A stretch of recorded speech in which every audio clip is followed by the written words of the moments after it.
welcome. Welcome to the show. Thanks for being on. Thank you for having us. Pleasure. Yeah, this is great. So is it Nat or Nate? It's Nat. Okay. It's an often misspelled version of a longer name that is Nathaniel. So what's misspelled, Nathaniel or Nat? Oh, Nat. 100% of the time. It's like not GNAT. Is that what they do? That's a fantastic use of that. But what normally happens is I'll be like, "Hey, I'm Nat," and it's not anyone's fault. Nat's kind of an uncommon name, so people will just be like, "Oh, what's up, Nat?" And they throw an M in front of it, just thinking they heard me wrong. They're not trying to be rude. They just like, right. It's just the thing people do. And Nathaniel has like 3 outside of Nathaniel iterations, so it could be Nathan or Nate, or maybe there's just 2 or Nat. But yeah, and my parents gifted me with the one that's the most easily misspelled. Oh, that was nice of them. Yeah, it was great. It's great. Yeah, I mean, I wouldn't trade it because it is kind of like a weirdo name, but if I were to do it all over again, I'd probably like go with something like Kevin Smith, and then no one would ever have to guess ever again. Right, but then you'd always get compared and confused with Kevin Smith, the filmmaker. Right, whose appearance changes, it seems like, basically monthly. So like, no one. Kevin Smith doesn't know who Kevin Smith is. Oh man. All the time. Wow. Okay. And yeah, so that's that. That's that, huh?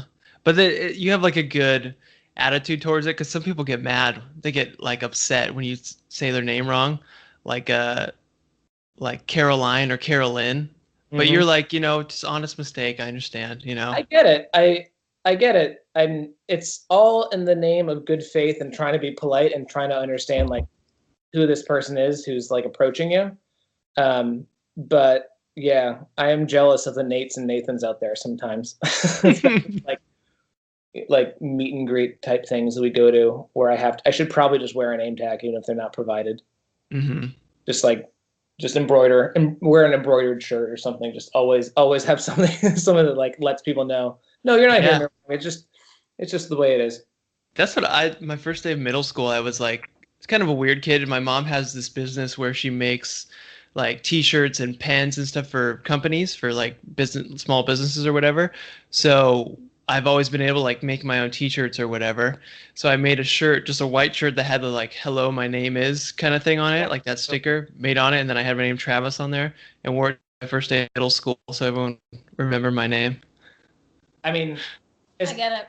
Yeah, and we're probably around the same age too. So like, I don't know if you were a basketball fan when you were like in middle school or maybe even elementary school, but like I always wanted to be named Michael. Because first of all, every one of my friends growing up in New England, every one of my friends is named either Sean or Michael. And Michael Jordan was like the best basketball player on the planet. So I was like, why didn't my parents just go with Michael? They should have had this foresight to like name me after like this total superstar. Mm-hmm. But missed opportunity. It was missed opportunity. Yeah. Okay. Well, that was an introduction, Nat. And then we have Martha. Yeah. Yes. Well, welcome to the show, guys. Appreciate you being on. So I guess, where are you guys at right now? We are currently in Rhode Island, a small town called Westerly. Nat grew up in Providence, and I went to school at Rhode Island School of Design in Providence, which was kind of how we met through a mutual friend of ours. And then we've been together for 9 years. 9 years. Yeah. Wow, congrats. It's a milestone. It's not quite. It's one of those ones where it's like, it's not 10, but like 9 is also a lot. So yeah. we back. Yeah, 10's just around the corner. You're good. All things going according to plan. Yes, right. Okay, and so you guys have Mainland Studio. That's your company, your business, right? Mm-hmm. Yes, sir. So what is that? Can you tell us about that? Sure. There's the best way to put it. It is a branding, graphic design and creative studio that we started in November 2016. So we're actually in our second year of fully owning and operating this business. Nice. Yeah, it's great.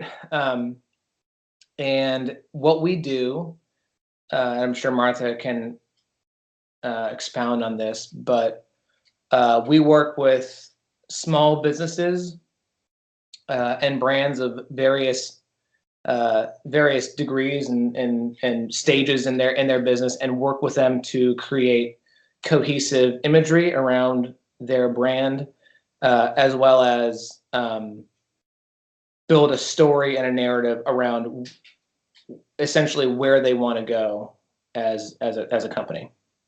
Okay. Yeah, so oh, sorry. So to kind of like elaborate on that. Uh-huh. So the companies we work with, we come in at kind of different stages, whether you're at the very beginning and have an idea and a concept and just looking for a logo, a website, a social media package, all of the kind of like soup to nuts starter kits. Mm-hmm. We can help you with that, whether it's messaging, logos, all of the beginning parts. Mm-hmm. And then a lot of our kind of bread and butter clients, which really maintain the company, are people that we've been working with on a much more evolving stage of their business. So it's more email marketing campaigns, like new initiatives, merchandise. All of those things are more kind of like the things that will grow the business day to day and month to month. So we kind of can plug into different teams, whether they're at the very initial stage or whether it's something that just needs ongoing help. Okay. Yeah. So you guys kind of do like a little bit of everything then, it sounds like. Yeah. We have been doing a little bit of everything, but we're kind of starting right now to really try to pinpoint and narrow our focus as a company. And a lot of that has to do with the industries we want to work with and the kinds of people we're really looking to align ourselves with. Okay. So what kind of industries are those? Who is that? Absolutely. So this is kind of a multifaceted thing, but so we recently moved out of New York City, which was a big move. We'd been there in some capacity for the last like 8 or 9 years. For me, 10 years. Yeah. Working in high-end lighting, high-end design. I worked at startups. I worked at Condé Nast. I worked at a lot of different, very varying companies, and then realized that I really wanted to kind of do my own thing and be my own boss. And I've worked at basically for the better part of that 10 years within the industry of like high-end lighting and furniture. So okay. Martha and I kind of both came to that same conclusion, having worked in different sectors in design. We were like, oh, we want to beautify the world in our own way. You know, we cut our teeth in Brooklyn and Manhattan, which, not to like toot our own horn, but like that's a thing. You know, I'm not going to do the like, if you can make it there, you can make it anywhere thing, but it's a real thing, especially in the industry we want to kind of establish ourselves in. So we came to that same conclusion of like, oh, we want to do this thing for ourselves, contribute to this community in our own way, having done all the other stuff that we didn't really want to do. Right. Okay. So to kind of follow that up with the kind of companies we're looking to work with, because we've come from this place of pretty like top tier design in New York City, but really started to see a bit of not kind of sourness, I guess, in the amount of waste, the amount of luxury for luxury's sake. It's okay. conspicuous consumption, wasn't necessarily something that I wanted to align myself with long term. Mm-hmm. So we've been transitioning our business we bought a van and are building it out and are moving our whole company into being completely solar, off the grid, and really focusing on how much our individual climate impact, how much water we use, how much energy we use. And we're looking to really align ourselves with companies who are also have that as a part of their mission. Okay, cool. It's still evolving and still growing, but our kind of hope is that by choosing to live our lives this way, we can also then work with companies who are structuring their business and structuring their company to grow long term in much more what's the word? I don't know. Kind of like much more like socially conscious, I guess, which is a bit of a buzzword, but really in a kind of like it's most. Yeah, we're not above buzzwords. Yeah. It's like I don't know. It's we're looking to kind of like by living our lives in a more simple, off the grid way, we also are aligning ourselves with companies that are looking to do the same. Okay, that makes sense.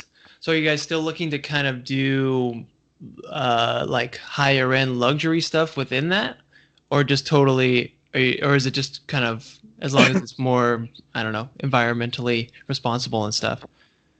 I mean, I think we come from that world of luxury, which is like a really dumb thing to say, and I know how that. But we come from that world a little bit, so we're always going to be tapped into it. And when we initially started Mainland, we wanted to sell products. And the products we initially came out with were totally geared towards that market.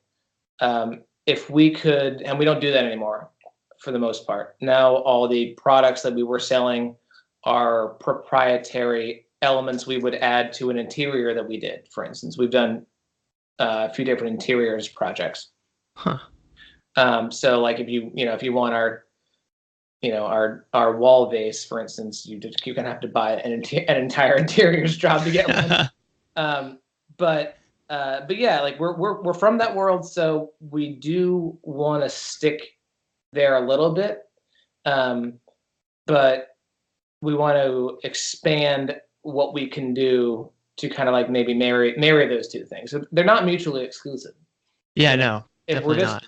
If we're just talking like, if we'll go on lighting based, right? Like this is the thing about lighting is you don't put a chandelier in your apartment or your house to show all your friends how little money you spent on it. You put it up there to show all your friends, look how much money I spent on this thing. So the same thing kind of goes with the different tiers of like green and the solar things that we're getting more interested in. There's an element of luxury that comes with going completely off the grid. Solar panels are not cheap, as I'm sure Yeah, so totally. Yeah, there's definitely a little bit of a monetary barrier to entry in terms of getting set up in this world. But I think a lot more people are starting to realize that there's a long-term benefit in making this choice now. That's only going to, in the end, affect the kind of like the long-term. Yeah. The long-term, yeah. Mm-hmm. I mean, like it kind of reminds me or makes me think of like what Tesla is doing, where they have, entirely electric cars, but then like they started off like very high-end luxury, $100,000 cars, but now they're going down obviously like the $35,000 whatever Model 3 or whatever it is, but same kind of thing, right? Where you can have both luxury and environmental consciousness stuff. It's not they can be together. Yeah, they don't have to be. They don't have to be separate. And I mean, like Martha said, there is a barrier to entry when it comes to a lot of that stuff. That really only the people who can buy the $80,000 car can really afford to do in like the most efficient and like biggest way possible. Tesla's an interesting case too, because he's a madman. Elon Musk is a total lunatic. And like, therefore, the grace of God go we that he doesn't totally go dark and we're living in a Batman movie. But but like he has a real affinity for design and a real affinity for like making the world, a more like a more sustainable place, not necessarily a better place, but like he has a real affinity towards energy efficiency. So those shingles that he was working on, they were solar paneled or solar roof tiles. Roof tiles. Yeah. That's a great example of something that like looks sick because that's what it's that's number one. It's got to look cool. Yeah. And then a thing that was like deeply innovative and could potentially change the way we consume energy. Yeah, well, he knows how to make things like the general population isn't going to buy stuff because it's like energy efficient. Unfortunately, they're going to buy stuff because it's cool and they want it and it seems fun to have, So he's figured out how to make all this stuff like that, which is pretty fun. I think he missed a big opportunity with like the fidget spinner fad, where like you have all these like 9-year-olds like, spinning this thing, creating all this energy. If he could just have harness, Yes. He could have really done something there. Yeah, right. Type them all into a. It came and went. I don't know what the next fad is going to be. Yo-yos always come back, and that's the closest thing we've come up with. That's like an infinite energy machine or something. So maybe he'll figure it out. Right. Does he still? What did he get? Just taken down from? Was it Tesla or SpaceX? He's like not CEO of one of those things anymore. Oh, really? Oh yeah. Oh, I didn't realize that. That Rogan thing really screwed him up. Well, he's no longer directly in contact with shareholders, which I think is the bigger thing. Yeah, like when his tweet affects the stock price like that. Yeah. But he's still, I think, involved in the creative and operations output of a lot of his companies, from what I understand. It's just he can no longer be quote unquote president and manage the stock price of a public company. Well, not to get like too inside baseball, like on a podcast talking about a podcast, but like everyone's takeaway from that Rogan thing was like Elon Musk smoked some weed. My takeaway was like Elon Musk is so despondent about the future. Like he's like I'm not worried about the future anymore because I've just given up on worrying about the future. Like that sucks. But love is the answer. Wow. Yeah. Was that how he was like? Was on that episode? Was he just did not have like hope for the future? Rogan was like, and this is like so stupid. We're talking about whatever. Rogan was like, "Are you worried about AI in the future anymore?" And he's like, "No." And Rogan's like, "Why?" And he was like, "Oh, because I've talked till I'm blue in the face. No one will listen to me. We're past the point of no return." Yikes. Yeah, so dark. But everyone was so like freaked out about him like not fake smoking weed on some stupid podcast. Anyway, sorry. Yeah. We were just talking about it like 4 hours ago. So yeah. No, man, it's scary stuff. Like all this AI stuff about like, because there's totally different opinions. Like some people are super optimistic, like yeah, it's gonna be great, but then there's people like Elon Musk and others who are super fearful of it. So I don't know, man. We just like, at least someone in my position, I feel like I kind of just have to like buckle in and watch the show. Like, what am I gonna do? But don't watch the show Black Mirror because if you if you like, we're already racing towards the cliff. Yeah. I don't need to watch a show about us racing towards the cliff. Right. So that's a show that we watched the first episode. And I know it gets better after that, but like I'm just not doing it anymore. Yeah, the world is already too dark. I watch shows so that I can completely cut off from all of the darkness, and that wasn't the one for me. But Yeah. Yeah, no, I feel the same way. It's like depending on what you watch, like it totally affects your mood and how you're feeling and everything. Um, like yeah, Black Mirror is tough to watch and have like a happy demeanor afterwards. Yeah. And even like, have you guys ever seen It's Always Sunny in Philadelphia? Yes. So like, you know how those guys, they're just like total jerks and assholes to each other. Totally. So like I just got in a mood where I was just watching that, like that was just the series that I was watching going through, and I found myself, I was like, man, I think I'm like being meaner to people because of the show. Like I think it's like affecting me like that. Totally. So I can yeah. only watch like one or two of those. My skin just starts to like crawl and like fall off my body. Yeah. And like there's some group text of your friends being like, is Travis kind of acting like a dick these days? We gotta get him off Netflix. I don't know. I don't know. We gotta revoke his privileges. Yeah, for real. It's like crazy how much that stuff can affect you. Yeah, so I'm kind of like you guys now where I just enjoy watching. I like watch a lot of comedies and stand-up specials and stuff like that because it's just like fun to kind of watch something that's fun and get out of real life for a little bit and just sit back and relax rather than like stress myself out and have bad dreams because of something I watched, you know? Totally. Yeah. My first one of my previous careers was in comedy. So so we always kind of fall back on like whatever the new special is, Netflix special, HBO special coming out is. Wow. Yeah, it's good stuff. I love how often Netflix releases new stand-up stuff, like how that's become more available rather than just like the HBO specials that used to come out. Totally. Yeah, It it's just so came out of fun. nowhere. Everyone was like so freaked out when Netflix started doing comedy specials because they were like, even the place that mails you a DVD, like it's doing comedy specials. But no, Yeah. they're becoming the 800-pound gorilla in terms of comedy specials. Yeah, totally. Shows too, like originals. Their budgets might Mhm. be outrageous. oh yeah, Yeah, like what I've kind of heard what they allow creators to do is rather than like a network, well they'll have like writers or somebody come in and give suggestions or give like tips or notes.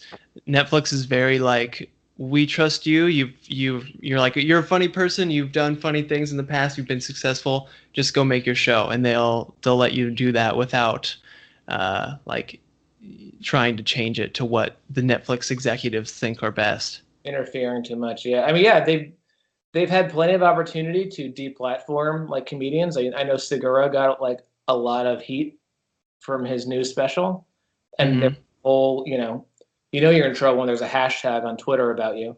So Yeah. there was, yeah, Segura, there was a whole thing, and Netflix was like, hey, he did his thing. We're not going to have anything to do with it. Yeah, which I like. I think that's awesome. Got to do it at this point. So what was your previous background or career or whatever in comedy? Oh, well, I worked at College Humor Oh, okay. for a while. I was an intern there for a while. And then I left and worked, kind of College Humor adjacent with a different production company, doing some comedy writing, but mostly production work. Okay. So production work means like filming and that kind of stuff? Yep, I was a location manager in New York Oh, okay. for a long time. I worked with another College Humor kind of defector, not defector, that's a bad word. Kind of like another guy who used to work there. Okay. And I still know a bunch of the guys who write for them now. And they actually just launched a new thing, which is pretty cool. And then everyone else who I used to work with there and interned with there is kind of like, they're all kind of doing amazing stuff. Our good buddy Brendan Banks continues to make some of the sickest short films that like exist on the internet right now. And I think it's a lot to do with like our time going to Park Ave South, where the old office were. Nice. That's cool. That sounds fun. It sounds like a super, just like a fun group to get in with, just to hang out with even. When I showed up on my first day, like there's never been a feeling that I will ever have that was like that. where I was like, I am among like these people I see in the internet all the time. That was also College Humor, like 2009. Yeah, that was like that was like the beginning, like College Humor heyday almost, and then yeah, definitely the heyday, not the beginning, but sure. Yeah. Interesting. Anyway, wow, you've had a colorful background. It's cool. Hey, they keep coming. Yeah. So what was, I guess I'm kind of confused on what Mainland does now. Do you guys do like more branding kind of stuff for businesses, or do you do like physical spaces and stuff like that? I mean, our ideal client, actually, we were able to realize it's both. The answer is both. Okay.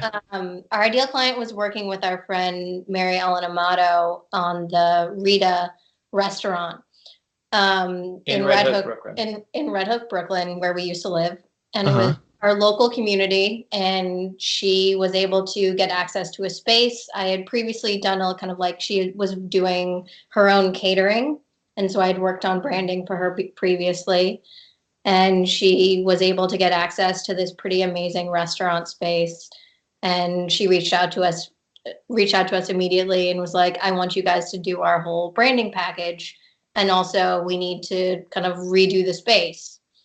So our ideal client is really someone that we're able to have our hands in kind of all portions of the identity, whether it's the logo, the website, the social, the interior, the signage, all of that kind of, it all goes into the story and the package. All the printed collateral too, which seems disposable at the time, but like is really meaningful. Yeah. And kind of in situ.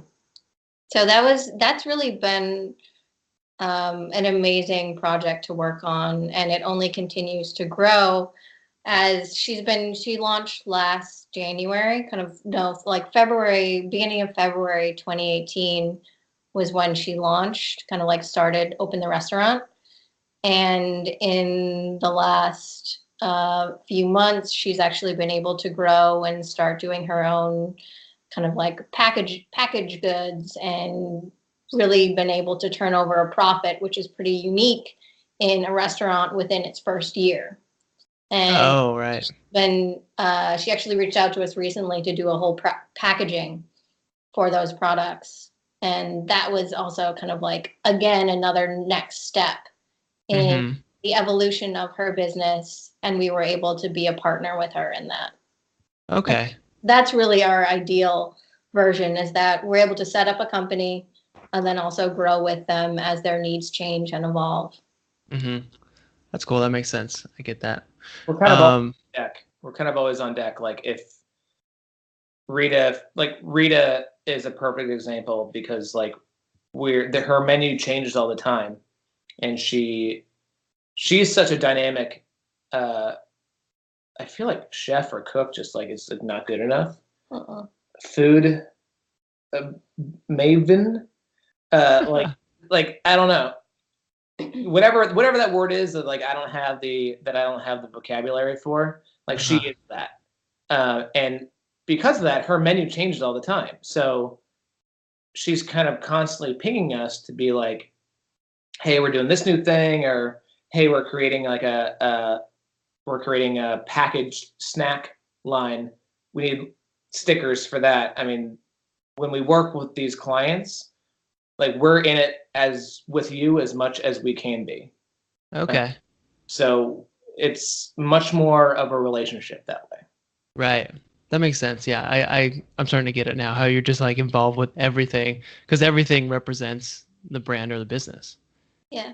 And also in terms of building out that restaurant, I mean, one of the amazing things about that process too was we were able to work with like so many local builders and fabricators that without them we wouldn't have been able to get it done. Like no way, no how.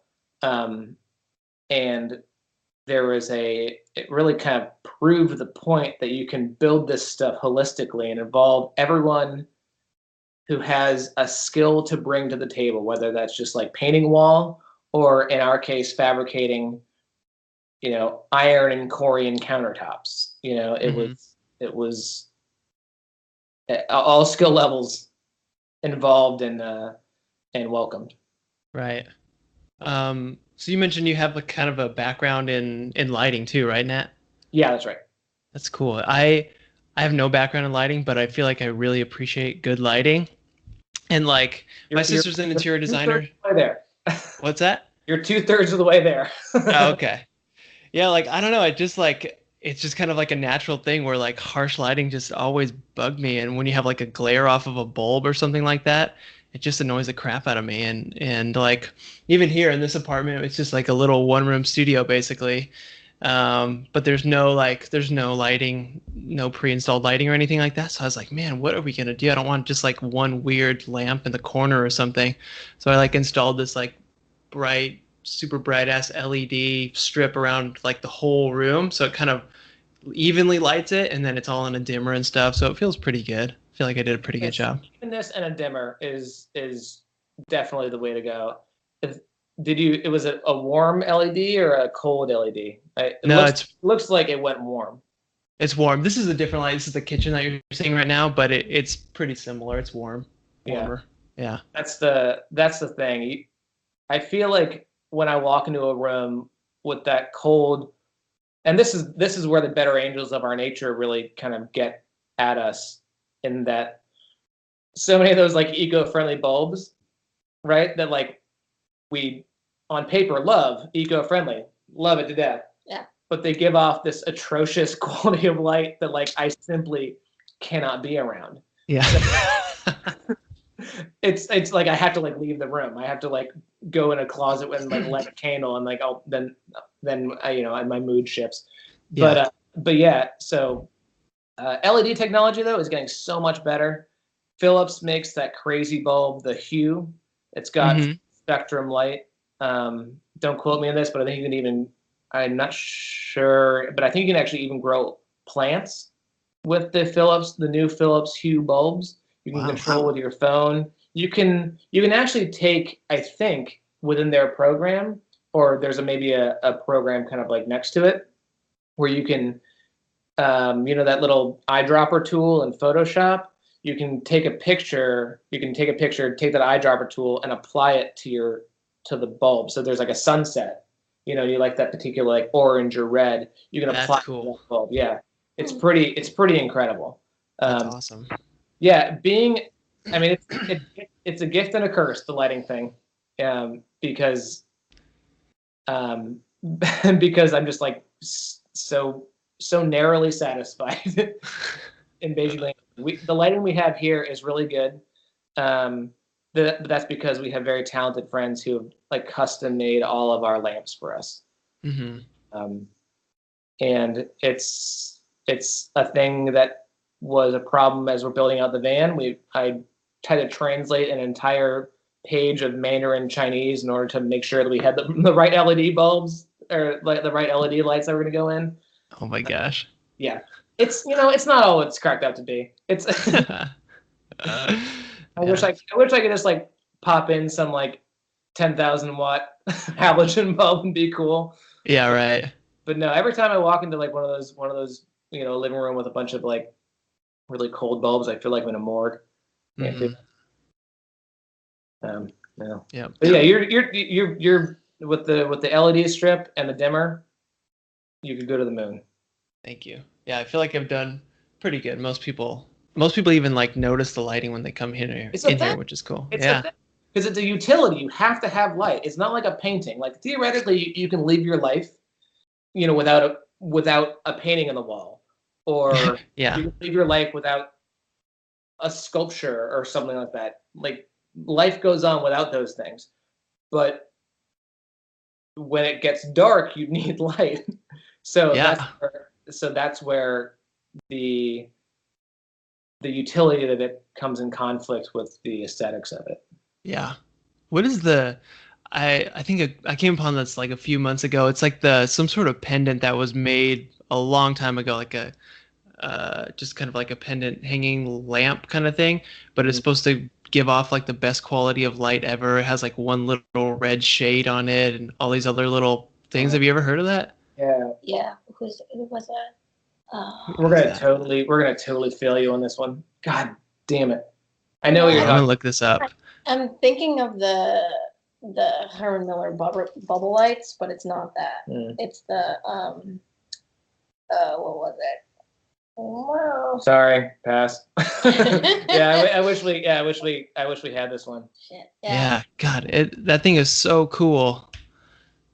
It just looks cool without the lights on, but then, man, yeah, I don't know.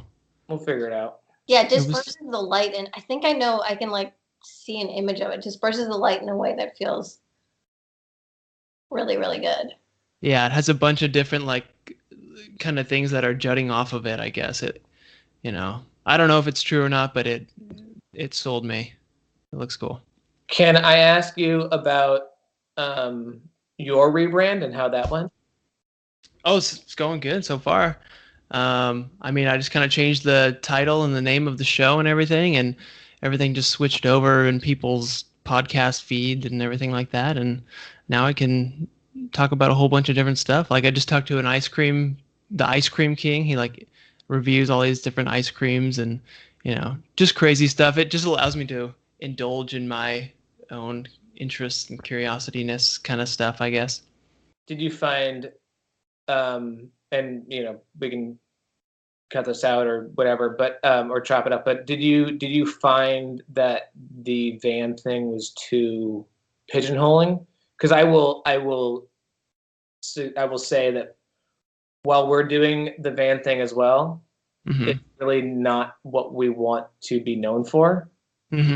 So we found it to narrow our focus in kind of a detrimental way. Yeah, I agree with that. Like I find it very interesting and fun, and I want to be a part of it. But it's just talking about it on a podcast endlessly. It kind of got a little boring for me, honestly, because it was similar stories that I kept hearing over and over, which I appreciated. It was fun to hear those stories and everything, and I learned a lot of stuff about little tips of little things to do, like a recirculating shower and all these crazy solar things and stuff, which was super fun to know. But yeah, I just felt like I was having to force myself to do episodes after a while, and I just had a natural inclination to kind of expand it into other people and other topics. So I did it.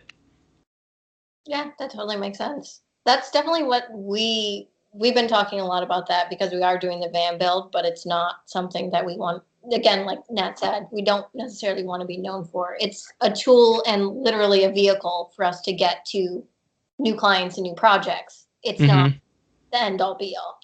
Right. I don't want to necessarily make my life about a hashtag van life or anything in that realm. But at the same time, it allows us to be mobile, be flexible, and really learn a lot about a building process, which we have never really fully done ourselves. Yeah. Yeah. Well, now that we said that you don't want to be known for van life, let's talk about it a little bit. Hey. So, how's where are you guys at in the van conversion process and all that stuff? We have the van. We have the van. No, we have insulation, solar panels, electrical run, ceiling, lights all wired, and then we spent the last 2 days building out the benches for the kind of like bed couch situation. So we're very much in the middle of it. We have all of the supplies, all of the pieces, and now it's really just kind of an assembly job. So what van did you guys pick? We went with a Ram ProMaster 2500.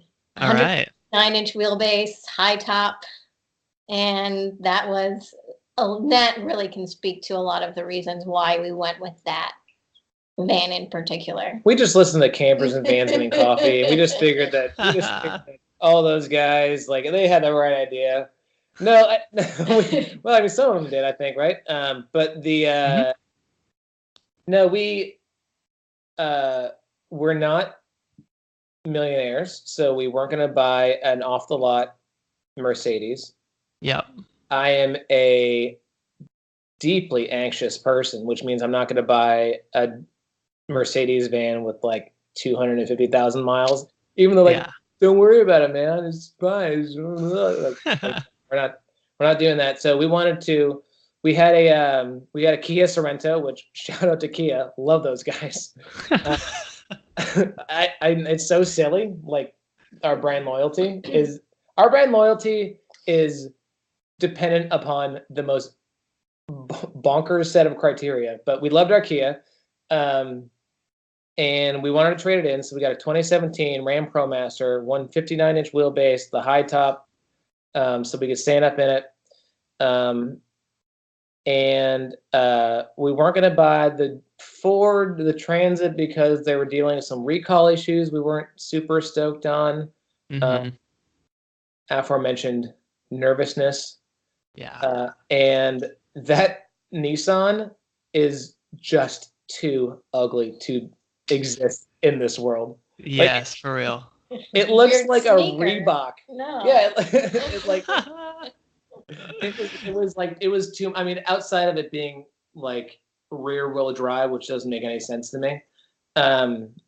Just like I can't be seen driving that thing. So we went with Ram, which has like the front of it is kind of bobo, but the back of it looks really cool, and it was the widest of all the vans. If we and you know we're shorties. I'm 5'8", Martha's 5'4", so you know we can actually sleep across it. Oh, nice. Which is nice. But yeah, so there were myriad reasons we kind of like went along with it, but mostly it was utility and price point. We could get a 2017 and not, you know, put ourselves in debtor's prison. Yeah. You know, on account of. Totally. I think people forget that the Sprinter is a Mercedes. It's like a high-end luxury kind of car, you know? I mean, it's not, it's built for like cargoing kind of stuff, but it's a high-end car. Yeah. They're still eating everyone's lunch though, in terms of the 4-wheel drive. Like once. Oh, right. Yeah. Once any of those companies I mentioned earlier start to do a 4x4, then I think Mercedes is going to get a run for its money. Similarly, the way that Samsung, for instance, is giving iPhone a run for their money right now.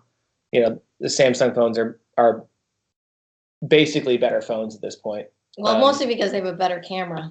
Yeah, that's the biggest thing. Weird and tangential, but the point is, the point is like once all those brands start to make a 4x4, then there's gonna be some real competition in that area. But yeah, I mean, if I wanted a 4x4 Mercedes, it's like a $65,000-$70,000 car. You know, like how are any of us going to do that?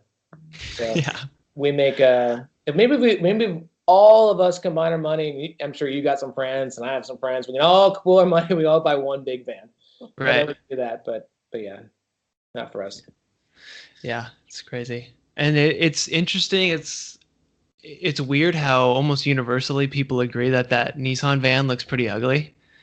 But it's like we're just dealing with vans here. They're not like, none of them are that sharp of a looking car. Like, you know, they look okay for a van, but it's just weird how that thing is it just doesn't do it for anybody. Once Elon Musk makes a van, maybe like we can all be aligned on what the hottest looking van is, but talk about a premium, that's not gonna be accessible for a while. Yeah. Have you heard of he's building a pickup truck? Have you guys heard of that thing or seen it? I haven't seen it. I heard it. Yeah, I don't think anyone's seen it actually. I don't think it's released yet, but he said it's going to be like Blade Runner kind of style-esque pickup truck that's just going to be huge. Like there's a picture, kind of a rendering that might be it, where it looks like kind of a normal pickup truck, but then in the bed of this Tesla pickup is like a large GMC pickup.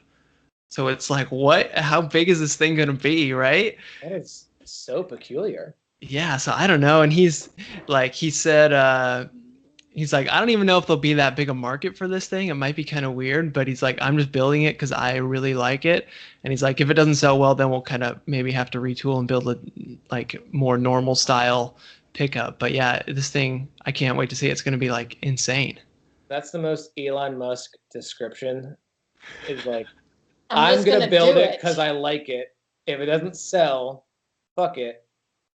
And it looks like it's from Tron. Yeah, totally. Blade Runner. Yeah. So man, he's just so fun to watch. He's just like a cartoon, man. Seriously, I mean, yeah, like I said, therefore the grace of God go we, that he's not just, he's not turning into like, the Joker. Yeah, that's true.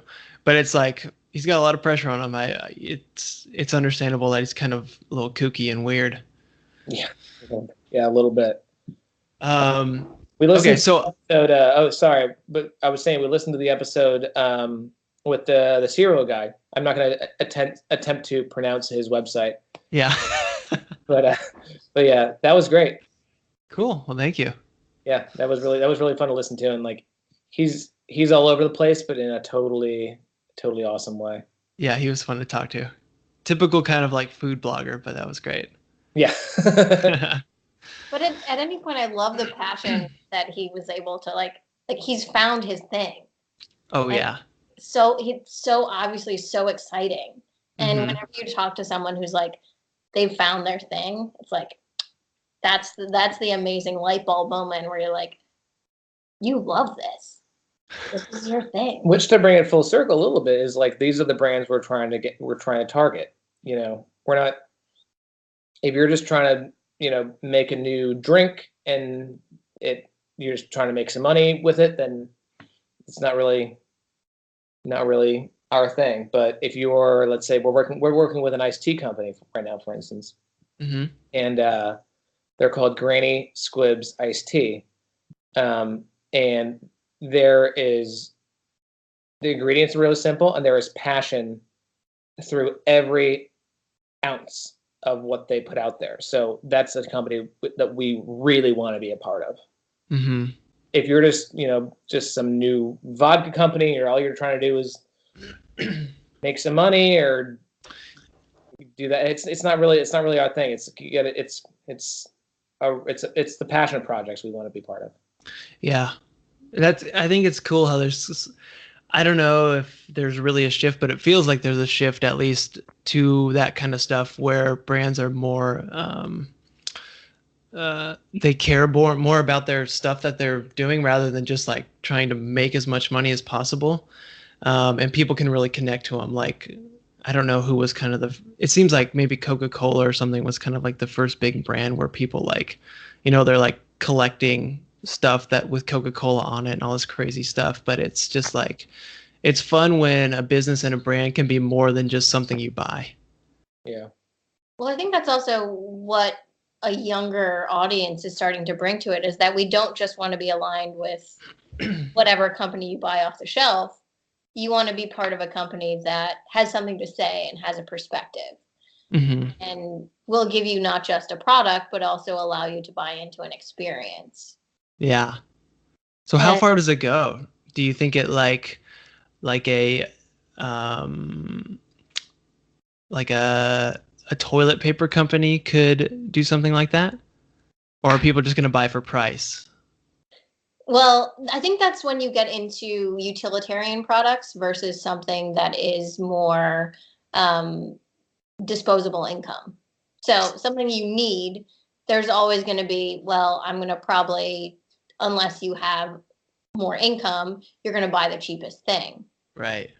But there are also more companies that are starting to do recycled paper products, where then you can have a little bit more kind of like get in between and hit that mid-range price point where maybe your ethics can align with it, and then my bank account can align with it too.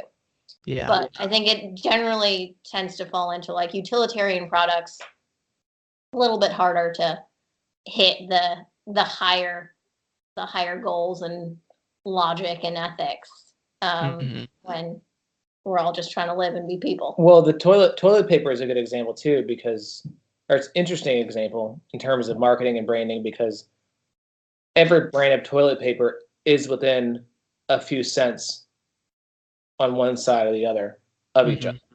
You know, it's Yeah, when totally. it's when you get into like oh, I don't know, like glassware or furniture, Mm-hmm. you know, where you can go to IKEA and spend this amount, or you could go to some other higher end furniture place, and there's different tiers of that. Or you can go online and cut out the middlemen, and there's a lot more new companies that are doing that, as that's their kind of like their business model. You can There's look a lot of at different ways of doing it. yeah, I mean, you could look at mattresses now in the same way. You Yeah. know, as the same way that the toilet paper example works, right? Where it's Casper was doing that thing where they would drop it off of your door and it was super cheap, and now there's like 5 other companies that do that. So now, I mean, think about however many toilet paper companies. They're all within the same price point now. Yeah. Beverages are funny because it's all about marketing. Interesting. It's entirely about marketing. Huh. I mean, it's about taste and flavor and ingredients and all that too. But if you were to look at take 4 iced tea companies, for instance, and compare them all, they basically taste all the same. It's just about what your dad drank, or like what your favorite, what your best friend brought to soccer games afterwards. It's all. I'm convinced that it's entirely about context. Okay. Yeah, like I'm drinking the Arnold Palmer. This is what he drank. Exactly. Yeah. maybe I'll have a dramatic 2-putt in the at the U.S. Open. I'm not sure that's right, but that was good. Yeah. It's close. Yeah. What is your favorite logo, to put you on the spot? My favorite logo out of any logo. Huh. No one's ever asked me that before. We literally ask ourselves that question probably a dozen times a day. Wow. It's changing. It's constantly changing. Yeah. Well, okay, give me your top 3, so just to get me going. Okay, so we can't. So, showing my cards for a second, I can't have a top 3. I simply cannot. But we really like the Waffle House logo. This is the yellow squares. Yellow squares. It kind of looks like a crooked smile, but everything is misaligned to the point of alignment. It's like perfectly imperfect. That's a big thing for us. But not even just the sign, it's the proportions on the actual building. Yeah. So the transition from those little squares to the scale and the size of Waffle House on a building that has diagonal sides, it's just there's something so wrong but so right about it. It's fascinating. Wow. And it was just a very simple choice, and it's very clean sans serif, really strong, really bold color choices. You see it all over the place, but as soon as you see it, it's Waffle House, and it can't be mistaken for anything else. Love the FedEx logo. That's a hidden arrow in it. With the arrow in it, but also the fact that they pair 2 colors that I basically can't stand, purple and orange, together and have it work together. Is pretty amazing. I think there's a my favorite logos, like the Waffle House logo too. There's a brute force and ignorance thing that comes with a logo like the FedEx logo, like Waffle House, to an extent. Dollar General, those were just Martha takes. I'm not sure about that one. Yeah, that. But there is a brute force and ignorance thing when it comes to some of my favorite logos that I really like. Mm-hmm. If you look at a lot of bomb shelter iconography, from the 60s, someone was really careful in deciding what all that type looked like and how that was all laid out. There was the government of all places cared about consistent imagery throughout every bomb shelter and all the pamphlets through the Cold War. Yeah. So there's a marriage of like utilitarianism and design there. Mm-hmm. Interesting. It's weird, but that even has like a higher purpose than just recognizing a brand. That's like a safety kind of thing that they wanted people to always associate with that, huh? Totally. But I mean, but it's all branding. Like that's classic logo with the three kind of like semi triangles and the circle in the middle that says like nuclear, or or the biohazard logo. Like someone had to come up with all that stuff. Mm-hmm. Those are good logos. I like that. They're awesome logos. Yeah. They can be found. They're so awesome, in fact, that they can be found on the within like a tribal armband of like any guy who wants to get a tattoo in like Boca. Oh my gosh. Okay, well, I think just because it's here, I really enjoy the Pliny the Elder logo. Oh. Interesting. I like that a lot. Normally on their box that they give you, that when you buy like a full like 12-pack or whatever, they the whole box is kind of like a darker green, kind of like a military green almost, with that like reddish logo on top. I think it looks pretty good. Where's Pliny the Elder from? They are from the Russian River Brewing Company up in Santa Rosa, California. Got it. Ooh. Yeah, just above San Francisco. Have you heard of the brand? Have you heard of Pliny the Elder before? Yeah. I've heard it in a different context, though. I'm not. This is probably embarrassing from a literary perspective, but I'm not really sure where Pliny the Elder is from. Oh, you mean like the character, the person? The character, right? He was a. Tales? What's that? Is it a Canterbury Tales? I think Pliny the Elder was a real person. If I'm. Yeah. Maybe I don't know. I don't know who that is. I don't know who that person is. I have no idea. But it's a super cool logo, and that red with a deeper army green would be legit. Are you good in the fire, by the way? Isn't the fire like knocking on your door right now? Yeah, we're fine here. It's more like up in the like Hollywood Hills kind of area where it's more brushy kind of stuff.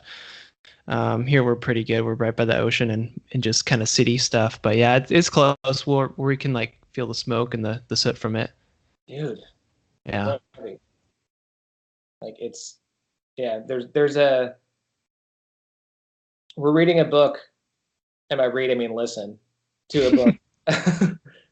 Martha's a reader. I'm not so good at it, especially, and it's embarrassing because I call myself a writer, but I'm not so good at reading.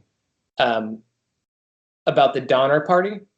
Mm-hmm. And there's a thread throughout the book that deals with the way nature seems to have intent, even though it couldn't possibly, right? Like there's the way that we as humans like kind of process it is like, oh, this fire or this flood or this mudslide is like doing something, Mm-hmm. It's got some kind of motive, when in fact it couldn't possibly. Yeah. And I see that with the fires. It's just like it just really seems like they are targeting spots. It's amazing. Yeah. It's super scary. Yeah, it's brutal for the people who get hit. And it's in the same I think it's like Thousand Oaks maybe or something. Yeah. But they have a big fire and they just had that mass shooting a couple days too. And they have a fire to deal with. It's pretty sad. It's brutal. Yeah. Yeah, Thousand Oaks it doesn't seem like it's doing so hot. Yeah. Maybe we'll visit when we travel across the way. Yeah. Yeah, we need to get out to the West Coast. So what's the timeline look like for you guys with your van? When you guys heading out, do you know? We're trying to get everything wrapped up before Thanksgiving, which is a very tight timeline. Yeah. But yeah, we're just all hands on deck right now, just cranking on it. Mm-hmm. Are you doing the build just you two, or you have other people helping you? We have a couple other friends helping us. Our buddy Ben was really crucial in helping with a lot of the electrical and solar and more mechanical aspects of the build. He's a fabricator, like an automobile fabricator, so he does that by trade and has a lot more knowledge than we do. Yeah, good to have around. Yeah, very good to have seriously. around. We feel bad, kind of like he comes home from like a long day of work, And we're like, hey, do you want to like do like the same stuff you were just doing, but like for us and for free? Right, yeah. We'll give Like, you a sandwich or something, but that's like how does it. that sound? Yeah. Half sandwich, pal. Yeah. No, he owns a shop called Ministry of Mayhem in Groton, Connecticut. Okay. They do motorcycle fabrication and automobile fabrication there. So Nice. Yeah, he's been helping us out a lot. So yeah, we're not alone in this build. We could not do it ourselves, and I think that's a big thing that we've learned in doing this is that it really takes a lot of knowledge, whether it's YouTube videos or actual friends with us helping. Yeah, totally. It's a lot to it. Once you get into it, you don't even realize what you don't know, you know? Yeah, for sure. So did you guys get you mentioned the length of your van. Is that the longer wheelbase or the shorter one?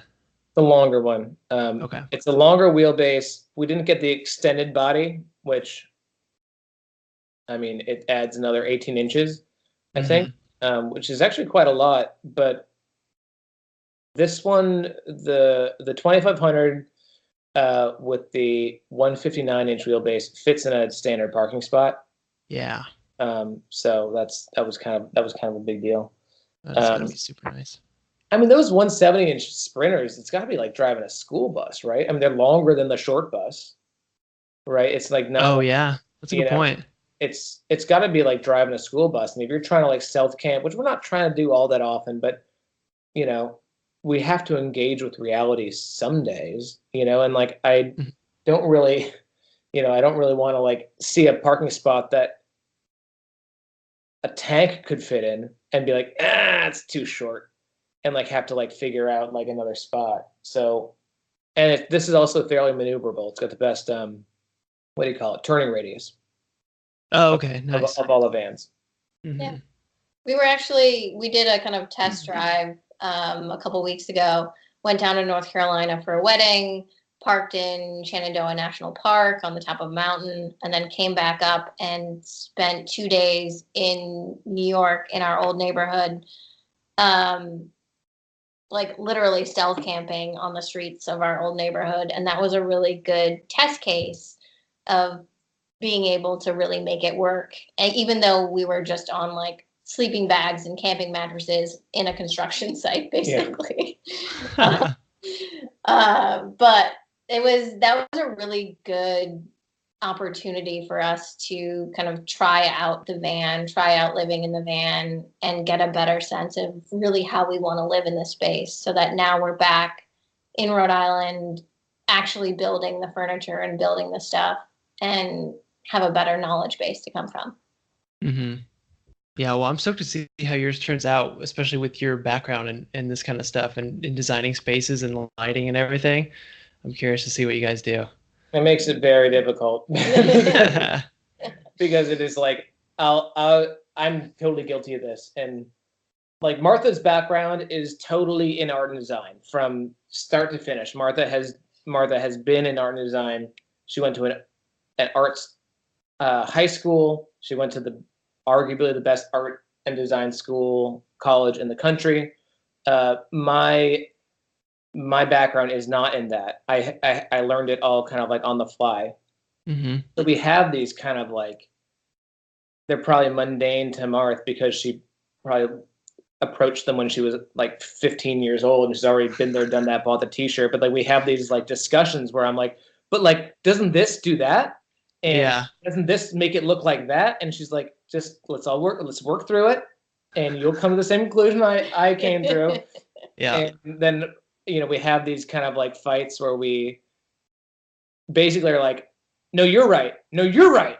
And and we kind of labor over these like silly points. So it will be a beautiful van, but it is not easy with two people who have a tendency to overthink every detail, perhaps to our own detriment, where things get slower because we really gotta think through it. That's so silly. Yeah. Does this area give you a sense of foreboding or no? I'm looking I'm looking at three straight lines. Like, what are we even doing here? So, and it probably is not makes the van build a little slower, but we're happy to do it. Yeah. So what kind of stuff, what's the kind of overall layout? Are you guys gonna have like a shower or toilet or anything in it, or what's the scoop and all that stuff? We're not as cool as those Tiny Watts people you interviewed. Yeah. Those guys, that's crazy what they're doing. It's so cool. Those guys are like, those guys are pushing the limit. I'm happy for them. And we follow them on Instagram. They're great. It's really good content. We initially we're gonna try to copy their multi-tiered floor thing, and then we like looked at ourselves and looked at the equipment we had, and we're like, we can't do that. That's insane. Get out of here. Come on, we're all trying to have a good time. And so our layout really is really Martha designed, and it's pretty dope. Yeah, the biggest thing for us is we didn't want a fixed, really large platform bed, kind of like covering the whole back. Mhm. So we wanted something that feels a little bit more open, like a full like access as like a big aisleway. Kind of like from the sliding doors up by the cab, that's the kitchen area. We put the like max air fan up there for airflow whenever we're cooking. Right. And then there'll be, as you move back through the van, there's the faucet and sink is going to be on the left-hand side, Dometic fridge and propane stove on the right, then two benches all the way back. One of the benches is going to have one of those like piano hinges come over, and that's going to become the bed. That's simple. Overhead compartments on one side of the van. Right. Pretty cool. We don't have a ton of stuff. We're not big climbers, or we don't need to carry like kayaks or surfboards or anything. So we don't have a whole lot of needs in terms of large storage spaces. Mm-hmm. Really just about being able to access the things we need to kind of like run the business on the road. So a small portable printer, access to internet, things like that. That's really been our biggest concerns, and making sure the layout is just very simple and usable. Yeah. So, have you guys ever like done extended camping in a like a RV or van or anything like that before? Never, not even once. Well, kind of. We used to own a Volvo 240 that we would do kind of like smaller car camping trips, and sleep in the back of like a Volvo station wagon. Okay. And love that car. Was amazing, but it was rear wheel drive, and we had some issues being in New England in the snow, and we got a little bit stuck. And then we traded in that car for the Kia Sorento, and then the Kia Sorento for the van. We haven't gotten stuck in the van though, and a deep irony about us getting stuck in the van was, you'll never guess it, but what pulled us out was a Kia Sorento. Wow, that's great. It all came full circle. Like we were in a campsite in Tennessee, and it had been raining for like 4 days. Yeah, it's while it's very dry and hot out on the West Coast, and the East Coast, it's probably rained 44 out of 45 days, it feels like here. So we parked in this spot that if we had known a little bit better, we would have parked in, and our wheels went zzz, and we were totally stuck. And the campsite manager at the time was like, "Oh, I'll pull you out." And what rolls up? Kia Sorento. And I was just like, are we doing the right thing here? Because I kind of feel like we had that car. Man, those Kias, they can do everything. Seriously, it's a weird plug, but I'll be goddamned if I don't love a Kia. Best warranty too. Best warranty on the road. That's good. Yeah. But how are you? So you used to live in LA. You're still.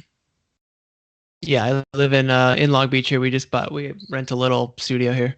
Cool. What do you try to get out in nature as often as you can, or is it kind of, it's less difficult out there, right? Because you don't have to deal with traffic getting out of the city necessarily.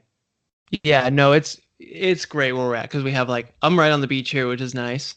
So we can do surfing and paddleboarding, all that kind of stuff every day. And then, yeah, I mean, like I can go up to Big Bear in a couple hours and get into like higher elevation wood kind of stuff. Like the redwoods are only 4 hours away. I can go to like, Yeah, uh, it's good, man. I can go to like Death Valley, the middle of the desert, Joshua Tree. All this stuff is within like 2 to 4 hours of us. So it's a really cool place to be. that's crazy. Yeah, Yeah, and right. when we were in Brooklyn, it was like if we hadn't planned on being on the road at least 6 a.m., like you're boned. Like the Mhm. traffic getting out of the city was so crazy. We actually have friends coming over tonight, and uh, it took them an hour to get to 93rd Street from like the Lower East Side, and it was like so that's an Man. hour on the same island. The island's only 7 miles long. It's and it was like it's like that all the time. Yeah. So unless you are in it to win it, and you want to go hiking, god damn it, you have to be out of the city like so early. Yeah. Yeah. New York City is this crazy vortex that really, once you're there, it keeps you there and it makes it really hard to get out. But then once you're out, it's really hard to get back in. It's kind of like Yeah. the same logic goes both ways in terms of traffic. And then also from at least kind of like being gone from New York City for some time, there's also a kind of like a mental shift in living in New York City and getting out, and then being outside of New York City and getting back in. Hmm. It's kind of been an interesting shift for You sure. spent some time in New York, didn't you? Yeah, I've been there twice, just 2 like week-long trips. Yeah. Yeah, so just kind of like the hanging out, getting the tourist spots in and that kind of stuff. Is it for you, or would you never? Oh, I would love to make a move there for like 6 months to a year and then see how I'm feeling.